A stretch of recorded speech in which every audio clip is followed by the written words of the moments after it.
Olive avait disparu, pas du monde, mais du bruit, des appels, des invitations, des regards curieux. Elle avait choisi le recul. Seules 2 personnes connaissaient la vérité. Sa mère et sa sœur, cadette. Aucune autre âme, pas même ses plus proches amis. Elle ne voulait ni compassion, ni question, ni regard lourd. Elle voulait guérir. Elle quitta Abidjan à l'aube. La ville s'éloignait derrière la vitre. Les immeubles, les souvenirs, la douleur. Direction San Pedro, une ville située au sud-ouest de la Côte d'Ivoire. Une ville plus calme, loin du tumulte.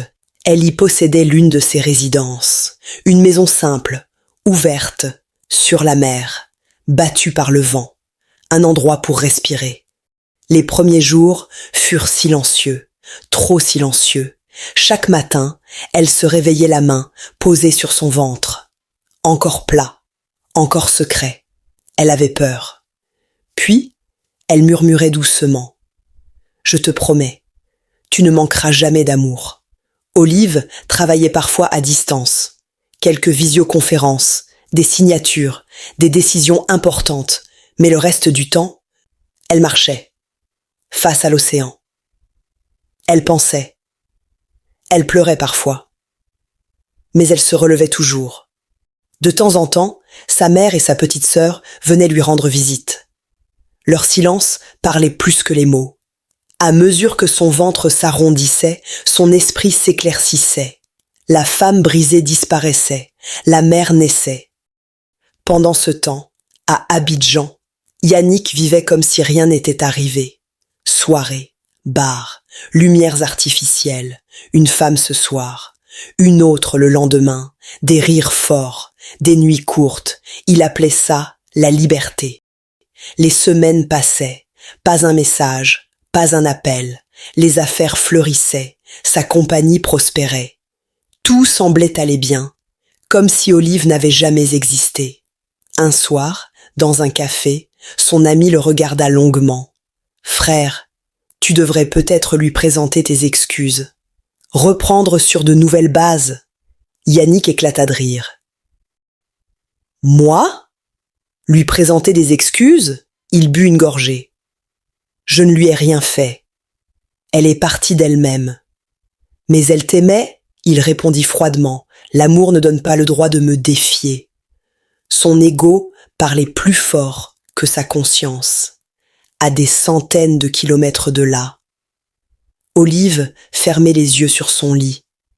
Une main posée sur son ventre. « Ton père ne sait pas encore qui tu es. Mais moi, je sais exactement pourquoi tu es là. » Elle ne fuyait pas.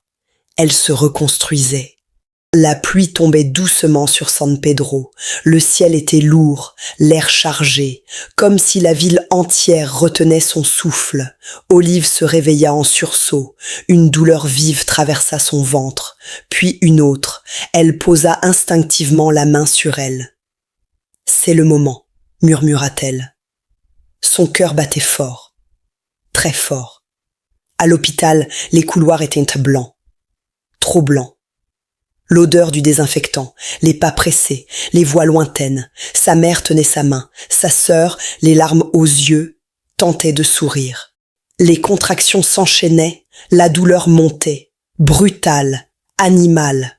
Olive cria, puis serra les dents. Elle pensa à tout ce qu'elle avait traversé, l'humiliation, la solitude, la fuite. Puis elle pensa à lui, à cet enfant. Je ne te laisserai jamais souffrir. Les heures passèrent, longues, épuisantes. Puis soudain, un cri, un premier souffle, un battement de vie. Félicitations, madame. C'est un garçon. Les larmes coulèrent. Pas de tristesse, de renaissance. On posa le bébé contre sa poitrine. Il était chaud, fragile, parfait. Olive le regarda. Longtemps. Dans ce regard, il n'y avait plus de douleur. Seulement une promesse.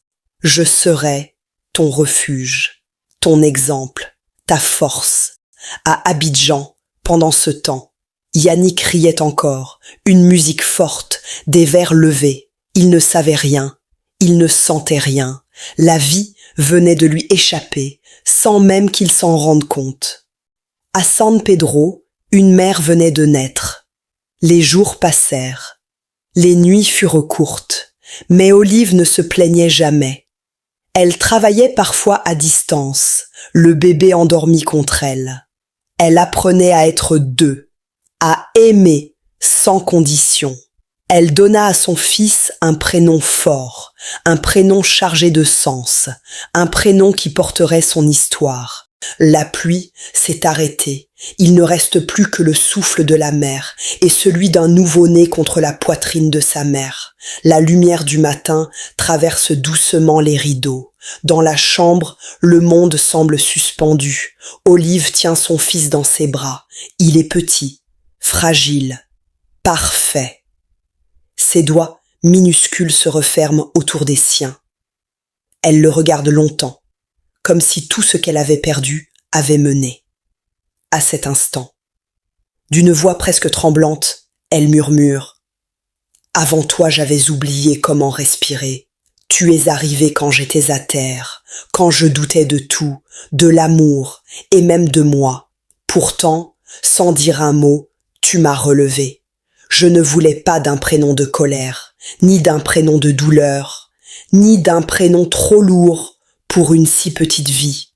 Je voulais un prénom qui parle de lumière, après l'orage. Alors je t'ai appelé Elio, mon soleil calme, ma renaissance.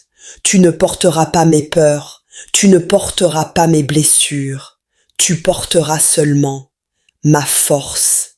Bienvenue dans ce monde, Elioaka, et pour la première fois depuis très longtemps, Olive respire. Le temps avait passé. Pas vite, pas lentement, juste assez pour que les blessures cessent de saigner et commencent à cicatriser. À San Pedro, la maison n'était plus silencieuse.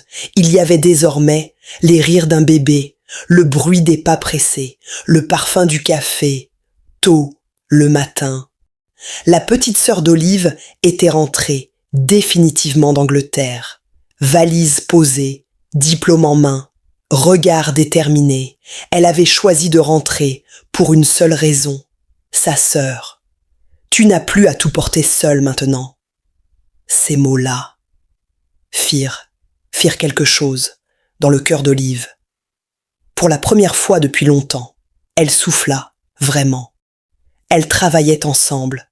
Réunion tard le soir. Plans étalés sur la table du salon, appels internationaux, projets relancés.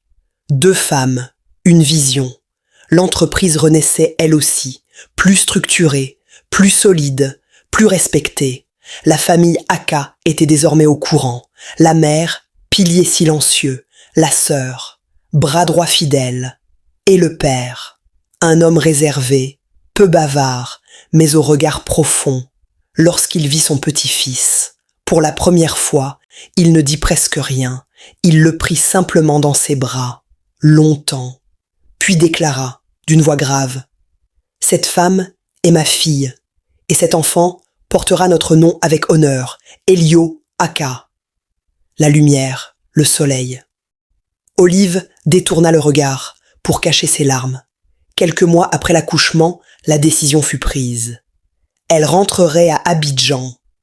Pas pour fuir, pas pour provoquer, mais parce qu'elle n'avait plus peur. Le retour se fit dans la discrétion. Pas de publication, pas d'annonce. Une voiture sombre, une résidence privée, une nouvelle organisation. Olive marchait désormais différemment, dos droit, pas assuré. Il n'y avait plus de tremblement dans ses gestes. Son regard avait changé, ce regard-là, qu'ont les femmes qui ont survécu. Elle n'était plus la femme qui aimait trop. Elle était devenue celle qui choisit quand aimer. Abidjan vibrait toujours autant, mais cette fois, le bruit ne l'atteignait plus, parce qu'en elle, tout était calme, solide, inébranlable. Dans l'ombre pourtant, quelqu'un allait bientôt apprendre ce qu'il avait perdu. La ville n'avait pas changé, les embouteillages, la chaleur, les immeubles qui grimpèrent toujours plus haut, comme pour défier le ciel. Mais quelque chose pourtant avait changé. Olive, Yannick l'a pris par hasard. Une réunion immobilière, un cocktail d'affaires. Des voix qui murmuraient autour de lui. Acabia, immobilier est de retour, avec une nouvelle direction stratégique. Ils dominent à nouveau le marché. Yannick fronça les sourcils. Acabia, ce nom qu'il croyait enterré. La salle était pleine. Costumes sombres, parfums chers. Sourire calculé. Et soudain, il la vit. Olive Aka, debout au centre du groupe, entourée de collaborateurs, calme, sûre d'elle, intouchable. Talons noirs, tenue ivoire parfaitement coupée, cheveux relevés. Elle ne marchait plus, elle avançait. Yannick sentit son cœur se serrer. Il s'approcha. Olive, elle se tourna lentement. Leurs regards se croisèrent. Il attendait une émotion, une colère, une blessure, un souvenir. Il ne trouva rien. Oui, bonjour, monsieur. Il resta figé. Olive, c'est moi, Yannick. Elle inclina légèrement la tête. Oui, je vous avais reconnu, vous allez bien? Son cœur se serra davantage. Elle le vouvoyait, comme un étranger. Il tenta de sourire. Je ne savais pas que tu étais rentré à Abidjan. Je n'avais pas jugé utile de prévenir. Aucune agressivité, aucune rancune, juste une distance infranchissable. Quelques jours plus tard, il la recroisa dans le hall d'un hôtel de luxe, marbre brillant, silence feutré. Elle avançait, entourée de cadres. Il s'interposa. Olive, elle s'arrêta. Oui, Yannick? On m'a dit que tu avais eu un enfant. Le temps se figea. Oui, j'ai un fils. Il avala sa salive. Il est de moi? Elle le fixa droit dans les yeux. Oui. Son visage se décomposa. Pourquoi tu ne m'as rien dit? Elle répondit calmement. Parce que tu ne m'as jamais demandé comment j'allais. La phrase tomba, lourde, définitive. Il tenta de reprendre le contrôle. C'est mon fils. J'ai des droits. Elle esquissa un sourire léger. Les droits ne font pas les pères, Yannick. Les actes. Oui. Il s'approcha. Tu ne peux pas m'écarter comme ça. Elle ne recula pas. Tu n'es pas son père. Tu es son géniteur. Les affaires m'attendent. Merci pour le don. Elle tourna les talons, puis ajouta, sans se retourner. Si tu veux être son père un jour, tu devras d'abord apprendre le respect. Yannick resta seul au milieu du hall. Pour la première fois de sa vie, il comprit qu'il avait perdu le contrôle et que la femme qu'il croyait dominer était devenue celle qui décidait désormais de tout. Le pouvoir ne disparaît jamais d'un coup, il s'effrite, silencieusement, comme le sable entre les doigts. Depuis le retour d'Acabia Immobilier, le marché avait changé. Les réunions devenaient tendues, les appels se faisaient plus rares, les sourires moins sincères. À l'international, Ivy Aka frappait fort. Contrat stratégique, actions rachetées, parts de marché verrouillées, son charisme, sa rigueur et sa vision globale redonnaient à Acabia une puissance redoutable. 1 à 1. Les partenaires commencèrent à partir. Pas de scandale, pas de cris, seulement des mails polis, réorientation stratégique. Nouvelle vision du marché, collaboration interrompue, puis les investisseurs suivirent. Les chiffres chutèrent. Les tableaux devinrent rouges. Les banques commencèrent à poser des questions. IA Immobilier. Vacillait. Yannick ne comprenait pas. Tout fonctionnait pourtant. Les dossiers étaient complets, les projets lancés, mais le système était verrouillé. Plus d'accès, plus de soutien, plus de marge. Il appelait, on ne répondait plus. Il écrivait, on reportait. Il insistait, on l'évitait. La panique s'installa, les nuits sans sommeil. La colère, la peur, l'ego blessé. Il frappa du poing sur la table. Qui fait ça? La réponse, il la connaissait déjà. Olive. Mais elle n'avait rien détruit, elle n'avait rien attaqué, elle n'avait rien volé, elle avait simplement repris ce qui lui appartenait. Ses partenaires, sa crédibilité, sa vision, son pouvoir. Ce n'était pas une vengeance, c'était un rééquilibrage. Pendant que Yannick s'enfonçait, Olive, elle, avançait. Réunion maîtrisée, décision claire, leadership respecté. Elle n'élevait jamais la voix, elle n'humiliait personne, elle dirigeait. Un soir, seul dans son bureau vide, Yannick regarda les lumières de la ville. Il comprit enfin. Le pouvoir qu'il croyait sien avait toujours reposé sur une femme qu'il n'avait jamais respectée. La chute n'était pas financière, elle était morale. Il avait perdu l'essentiel, la confiance, la crédibilité et surtout le droit de revenir. Pendant ce temps, dans une maison paisible, un enfant riait. Elio. Et sa mère, en le regardant dormir, sut une chose avec certitude. Elle n'avait rien perdu, elle avait tout gagné. Le temps fait tomber les masques et révèle toujours ce que l'on a réellement semé. Immobilier ne s'est jamais vraiment relevé. Les bureaux étaient plus silencieux, les téléphones sonnaient moins. Les promesses n'avaient plus de valeur. Yannick avait perdu plus qu'une entreprise. Il avait perdu le respect du milieu et celui de lui-même. Un matin, assis seul dans sa voiture, bloqué dans les embouteillages d'Abidjan, il aperçut une affiche géante. Acabia Immobilier, nouvelle génération. Le visage d'Olive y figurait, serein, droit, inébranlable. Yannick baissa les yeux, pour la première fois. Il ne ressentit ni colère, ni haine, ni jalousie. Seulement le poids de ses choix. Il tenta une dernière fois.